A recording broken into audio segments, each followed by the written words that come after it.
Coach Holt, how are you feeling after a week off? Not necessarily a week off, but you've had a week to practice, had that open date moment to reflect a little bit and get ready for this week.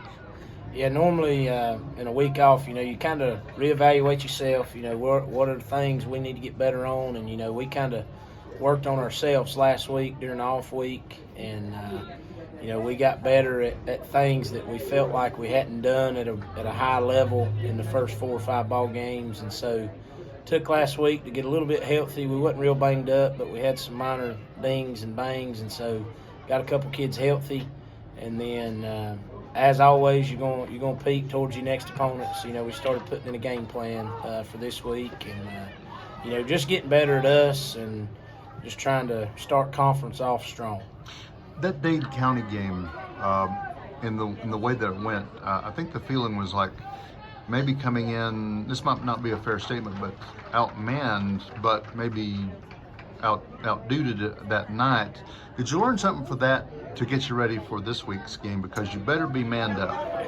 Yeah, Dade County physically, you watch them get off the bus, and they got some real big kids. They got kids that can run, that are not small, very athletic. And for us, our guys, we kind of tried to gut check them a little bit in that open week. Hey, we seen some things that we're not real good at, or that we thought we were better than we were at. We kind of addressed those issues, but coming into, a strong Robbinsville team this week, you better hunker down and play gap sound defense, and on offense, you got to take care of the football and just kind of grind away and chip away at it. And, it's going to be a good, old-fashioned, tough physical football game, if you ask me, about this Friday, because, Robbinsville, they're traditionally powerhouse in the SMC, and, we're going to come up with a good plan and just see what we can do and play hard. That's what I tell people. You're about to steal my next question, because how do you defend on a power? How do you get that occasional pass that they come through? Does that come down to just being mentally tough and ready and tougher than they are?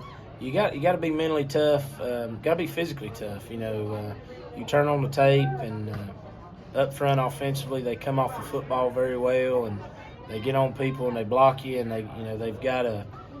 Everybody talks about Cutler Adams, and he's a real good running back, real good football player, but they got a couple more back there that are really good as well, and so it's kind of, you want to limit them, and you want to, not give up the big play. You want to make them earn it, and they do a good job of run, and then they'll sneak that pass in there, and if your secondary is not very disciplined, they get sucked up, and then one gets behind you, and they get that big play. So just for us, just stay in discipline, read your keys, and play tough physical football.